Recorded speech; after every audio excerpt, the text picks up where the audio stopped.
If you've been struggling to hit your protein goals, in this video, I wanted to solve all those problems by showing you these three very simple formulas. What's going on? My name is Alec. I am a health and exercise scientist. And very early on in my own fitness journey, going from fat to fit, I found that the fastest, most efficient way to get in shape involved not just exercise, but it involved your diet. My dad would always tell me, like 80% of the results you get are based on what you're doing outside the gym, not just what you're doing inside the gym. So when it comes to burning fat, preserving or building more muscle, you got to know the amount of calories that you want to stay under. And then you also have to know the amount of protein that you're eating every single day. Because if you're not getting enough protein, not only is it going to be very difficult for your body to keep the muscle that it has, but it's also not going to repair the muscle. Statistically, after the age of 30, you lose about like 3 to 5% of your muscle mass every single year that goes by. So building muscle is not just something for Arnold Schwarzenegger. It's something that we all actively have to be doing. You could think of it like inflation. If your money is not making more money, or like if you just have your money under your mattress every year with inflation by like 4%, your money is actually losing value. So that's why it's important to have it invested and things like that. But this is not a video about money. It's a video about eating enough protein. So building muscle is really good because every year our bodies are naturally losing muscle. Now, why? Why is it going to do that? Well, because muscle requires a lot of energy. The more muscle you have on your body, the more calories your body is burning just to keep that muscle. So the body's always trying to look for ways to be more and more efficient, use less and less energy, store more and more energy. And one of the quickest ways it can do that is by breaking down muscle fibers. It's by not building more muscle. And when you start to lose muscle, it actually releases these hormones in your body that creates this cascading effect that inevitably leads to your body saying, hey, you know what we got to do? We got to store more fat. Oh, so now you're losing muscle, which means your metabolism is decreasing. And then if you're losing muscle, that means your body's also saying, hey, we got to store more fat. And then not only that, but as you get older, when your strength starts to go, as you start to get a little bit more imbalanced with things, you can't really, like, let's say you stumble over something, the less muscle you have, the harder it's going to be to catch yourself. And if you fall, the less cushion there's going to be around your bones and your joints, which means you're more likely to get injured. So I say all of this just to emphasize the fact that it's really important to recognize that you do need to build muscle, you do need to preserve it. And the best ways you can do that is by lifting weights, aka resistance training. But then also you got to get enough protein in. So how do you do that? Well, first of all, how much protein do you need to be taking in every single day? Well, the first formula we're going to be going over is DPI, your daily protein intake. What I like to do is do 1.2 and multiply it by our desired body weight. So let's say you want to get to 150 pounds. You would take 150, multiply it by 1.2. And what you're left with is 180. So what does 180 mean? It means you should be taking in 180 grams of protein every single day. You might be thinking like, holy crap, Alec, that is a big number. 180 grams? How am I supposed to do that? Now we start answering that question. Well, the first trick that you can do, I recommend this to everyone, is you have to start taking protein shakes. You have to start drinking protein shakes. It's one of the most efficient, both in terms of time and money, ways to get protein in your body. It's efficient because you just go chug a drink. It might take like 60 seconds, and it's very cost effective. If you were to try to eat 30 grams of protein in the form of like a steak, that might be like 10 or 12 bucks. If you try to eat 30 grams of protein in the form of like ground turkey, that might be like $5 or $6. And then you got to factor in the time that it takes to cook the thing, and you're not just going to be eating bland ground turkey. You're going to season it up. You're going to get stuff put on the side, broccoli or potatoes or something. You want to make it taste delicious because it's a meal.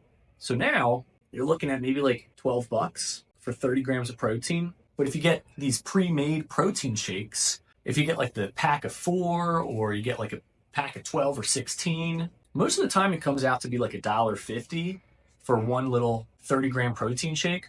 Or if you get the tub of like the protein powders, most of the time it comes out to be like $1 for every like 30 grams of protein. Now, when you compare that to the $12 meal that you had to go to the grocery store and buy, that you had to spend time in the kitchen to cook, and then of course you got to clean the dishes, and on top of it, you got all the extra calories of whatever else you made with the food. It costs a lot to cook and eat protein in the form of food. Now, I'm not saying don't do that. I'm just saying when you add protein shakes, that's when the 180 grams, that's when the DPI, the daily protein intake, gets much easier to hit. So when do you take these protein shakes? Well, I recommend you take one protein shake first thing in the morning. You can even do 2 scoops. You can do 2 servings with your morning protein shake. So now if it's like a 30-gram protein shake, that's 60 grams of protein for breakfast. And the thing that's really cool, protein is very hard for the body to store as fat. Most of the time, if your body did not absorb the protein as energy, you're just gonna excrete it out in the toilet. And when you have that much protein, anywhere from 30 to 60 grams of protein in the morning for breakfast, not only is it kickstarting your metabolism, because it's like, hey, we're a awake body, we gotta start moving, we gotta start digesting and processing things. Not only does it kickstart your metabolism, but it also satiates your hunger. So you're not going to be feeling as hungry later on in the day. Even if you're doing something like intermittent fasting, protein very rarely spikes your insulin levels enough where it's going to break your fast. Plus, let's say first thing you do in the morning is you wake up, you have a protein shake with some like multivitamins or something like that, and then you go like 3 or 4 hours without eating. That's perfectly fine. Like that is actually, if that's going to help you not overeat later on in the day, then I recommend having a protein shake or doing 2 servings of a protein shake first thing in the morning. Protein shake in the morning, and then when's the second time you should have it? Immediately after you work out. Think about it. After you work out, you're breaking down muscle fibers, your body needs to recover, and the best time to get that protein in is right after your workout. Because all that energy, it's going to go right into repairing those muscles, refueling your body. And even then, like that could be, if you wanted to try the double serving of the protein shake, doing it after the workout is going to be really good because you're probably going to feel pretty hungry after you work out. Sometimes I do. I feel like I could eat like a whole buffet of food. So I'll just do a double serving of protein. So if you do the double serving for breakfast, you don't necessarily have to do it right after your workout.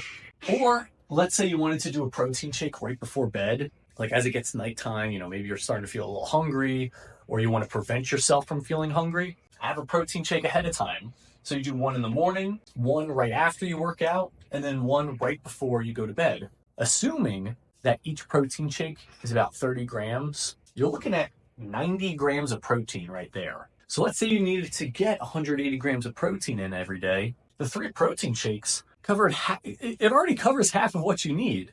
So you only need to have 90 more grams of protein. So that's what this equation is right here. You take your daily protein intake from up here, which is about 180 grams in this example. You subtract it by 30, or however many grams of protein there is per protein shake, and you just multiply it by the amount of protein shakes that you have each day. So 180 minus 30 times 3. This is 90. 180 minus 90 equals 90. So now all you got to do is you plan your meals around that number.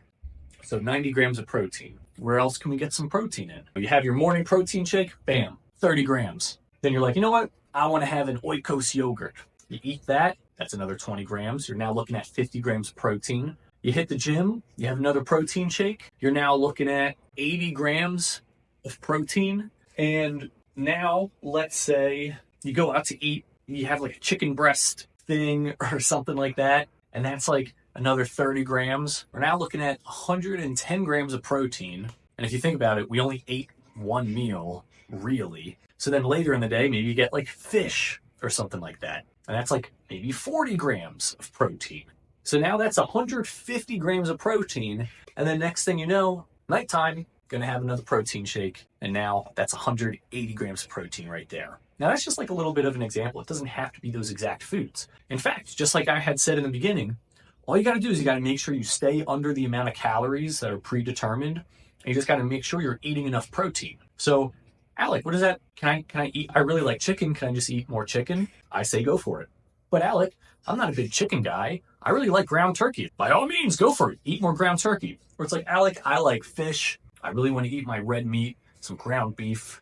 What do you say to that? I say eat it. As long as you're planning your meals out and it stays below the calories and it helps you hit your protein goal, I say go for it. And the protein shakes are going to really help with hitting the protein goal and staying under the amount of calories, because the protein shakes, it's quite literally just like pure protein. You might be getting an extra 20 or 30 calories from like the flavoring or whatever that they put in there, but it's way less calories than if you were to try to get that much protein from like ground beef or something like that, because there's fats, there's all these different things. You might do the seasoning, you might include other stuff with your food, and that increases the calories. So by having a minimum of like 2 protein shakes a day, and you can sneak in extra protein by doing like double scoop, double serving in the morning or double serving after the workout, and then you're going to notice you're going to hit that goal really quickly.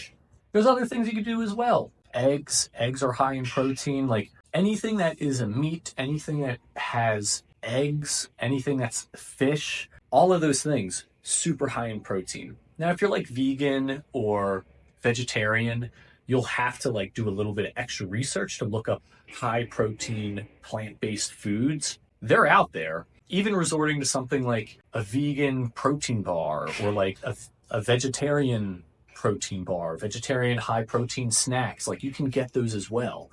In fact, in the Lose 7 Pounds in 7 Days challenge, there's a worksheet that has like 30 high protein foods that you can just like go on, you can click, you can order it right from the worksheet, or you can look at it as an example. And as a last little wrap up side note, I've had people ask, they're like, all right, Alec, well, I'm trying to figure out like what is a high protein food? Like, how can I figure that out? Is there like an equation, or do I just have to like guess?